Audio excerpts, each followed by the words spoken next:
दोस्तों, क्या आप जानते हैं यक्षिणियों का असल सच? तो जानने के लिए हमारे वीडियो को अंत तक जरूर देखिएगा। साथ ही हमारे चैनल को सब्सक्राइब जरूर कीजिएगा। यक्ष दोस्तों, यक्ष का शाब्दिक अर्थ होता है जादू की शक्ति। आदिकाल में प्रमुख रूप से ये रहस्यमय जातियां थी।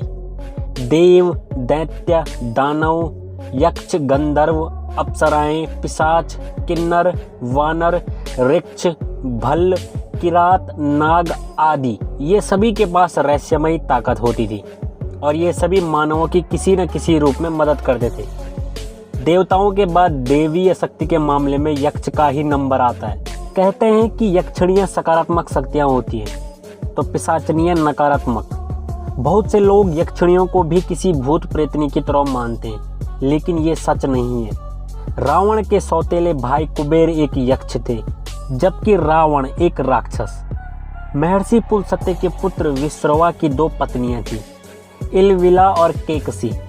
इलविला से कुबेर और केकसी से रावण, विभीषण, कुंभकर्ण का जन्म हुआ। इलविला यक्ष जाति से थी तो केकसी राक्षस जाति से। जिस तरह प्रमुख 33 देवता होते हैं, उसी तरह प्रमुख 8 यक्ष और यक्षिणियां भी होती हैं। गंधर्व और यक्ष जातियां देवताओं की ओर थी, राक्षस, दानव आदि जातियां दैत्यों की ओर।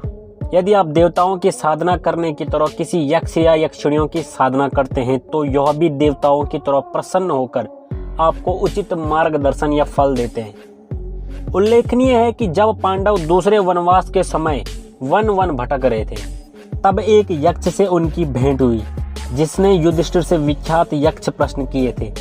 उपनिषद की एक कथा के अनुसार एक यक्ष ने ही अग्नि, इंद्र, वरुण और वायु का घमंड चूर चूर कर दिया था। यक्षिणी साधक के समक्ष एक बहुत ही सौम्य और सुंदर स्त्री के रूप में प्रस्तुत होती है। किसी योग्य गुरु या जानकार से पूछकर ही यक्षिणियों की साधना करनी चाहिए। आइए हम आपको बताते हैं यक्षिणियों की चमत्कारिक जानकारी। ये जानकारी शास्त्रों में अष्ट यक्षिणी साधना के नाम से वर्णित है। साधना प्रमुख रूप से यक्ष की श्रेष्ठ रमणियों की है, जिनमें 8 प्रकार की यक्षिणियां होती हैं। आइए हम आपको बताते हैं इन 8 यक्षिणियों की खास बातों को। बात करते हैं पहली यक्षिणी सुर सुंदरी के बारे में। इस यक्षिणी की विशेषता है कि साधक उन्हें जिस रूप में पाना चाहता है तो वो प्राप्त हो जाती है, चाहे वो माँ का स्वरूप हो, चाहे वो बहन या फिर प्रेमिका का। जैसे जिसकी भावना, वैसे ही रूप में वह उपस्थित हो जाती है या फिर स्वप्न में आकर बताती है। अगर साधना नियम पूर्वक अच्छे उद्देश्य के लिए की गई हो तो वो दिखाई भी देती है।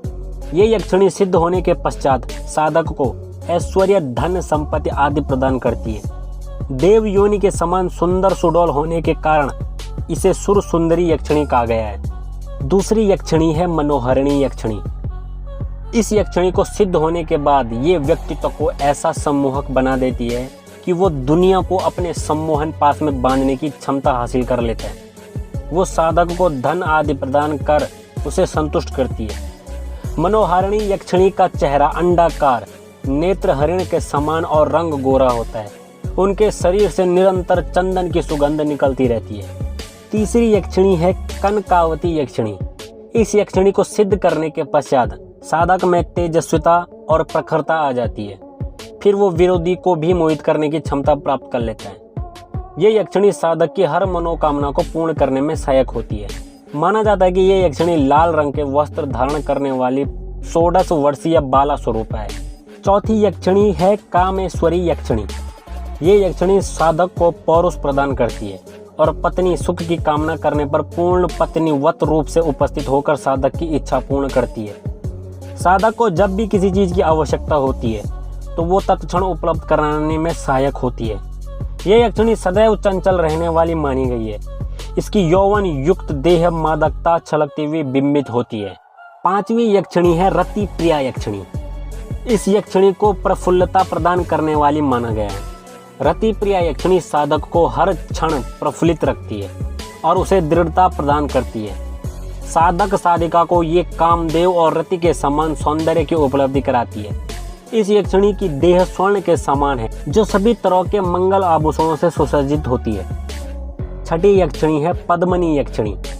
यह यक्षिणी अपने साधक में आत्मविश्वास व स्थिरता प्रदान करती है और हमेशा उसे मानसिक बल प्रदान करती है। ये हमेशा साधक के साथ रहकर हर कदम पर उसका हौसला बढ़ाती है। श्याम वर्णा, सुंदर नेत्र और सदा प्रसन्न चित्र करने वाली ये यक्षिणी अत्यधिक सुंदर देह वाली मानी गई है। 7वीं यक्षिणी है नटी यक्षिणी। ये यक्षिणी अपने साधक की पूर्ण रूप से सुरक्षा करती है और किसी भी प्रकार की विपरीत परिस्थितियों में साधक को सरलता पूर्वक निष्कलंक बचाती है। ये सभी तरह की घटना दुर्घटना से भी साधक को सुरक्षित बचा ले आती है। बताया जाता है कि नटी यक्षिणी को विश्वामित्र ने भी सिद्ध किया था। 8वीं यक्षिणी है अनुरागिणी यक्षिणी। ये यक्षिणी अगर साधक पर प्रसन्न हो जाए तो वो उसे नित्य धन, मान, यश आदि से परिपूर्ण तृप्त कर देती है। अनुरागिणी यक्षिणी शुभ वर्णा है और ये साधक की इच्छा होने पर उसके साथ रास उल्लास बिगड़ती है। तो कुछ इस प्रकार से थी 8 यक्षिणियों की खास बातें। बाकी इनकी साधना बड़ी सोच समझ कर करनी चाहिए और सबसे खास बात, बिना गुरु के तो बिल्कुल भी नहीं करनी चाहिए। तो कैसे लगी आपको हमारी आज की ये वीडियो? उम्मीद करते हैं पसंद जरूर आई होगी। तो चैनल को सब्सक्राइब करना बनता है, तो चैनल को सब्सक्राइब करें और लाइक और कमेंट भी करें। बाकी मिलते हैं आपको अगली वीडियो में, तब तक के लिए धन्यवाद।